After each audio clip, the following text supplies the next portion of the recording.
జై శ్రీమన్నారాయణ.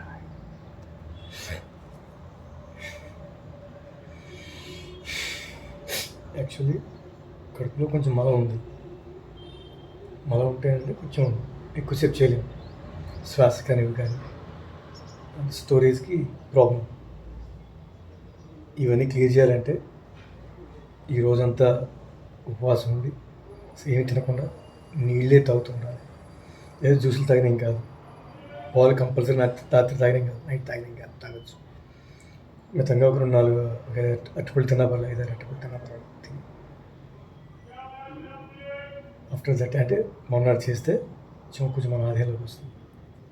ఒకవేళ మన బాడీ కనుక ఇంకా స్టిఫ్ అంటే తట్టుకోగలదు అనుకుంటే నీళ్ళే తాగి రోజంతా నీళ్ళే తాగి ఎంటీ స్టమక్తో ఉంటే ఆఫ్టర్ దట్ ఈజీ టు మనకు చెప్పినట్టు బాడీ కానీ బ్రెయిన్ కానీ అన్నీ.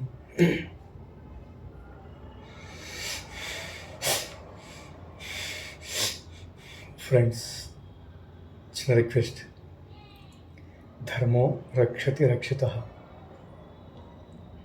ధర్మం ఎప్పుడు మనం కాపాడుతుంది. ధర్మంగా ఉంటే అది మనం ఎప్పుడు రక్షిస్తుంది. ఏ విషయంలోనైనా సరే అన్యాయంగా ఒకరిని బాధ పెట్టిన సొమ్ముతో ఖచ్చితంగా క్షణికాల్లో తాత్కాలికంగా సుఖాలు భోగాలు అనుభవించిన దీర్ఘకాలిక రోగాలతో అనేక జన్మలకు కారణమవుతుంది. దయచేసి ధనాన్ని కానీ బంగారాన్ని కానీ వెండిని కానీ ఏవి దొంగతనాలు చేయొద్దు. ఎంత కష్టపడి సంపాదించుకుంటే అంత కష్టపడి సంపాదించుకోండి. దాంతో చేసే దానాలు ధర్మాలు తినే తిండి ఇవన్నీ కూడా శక్తినిస్తాయి, బుద్ధినిస్తాయి, సద్బుద్ధినిస్తాయి. ఇది నేను చెప్పడం లేదు, ఇవన్నీ పురాణంలో ఉన్నాయి క్లియర్గా. ధర్మ సంపాదనతో తిన్నవన్నీ కూడా సంపూర్ణ బ్రహ్మజ్ఞానాన్ని పునాదిస్తుంది.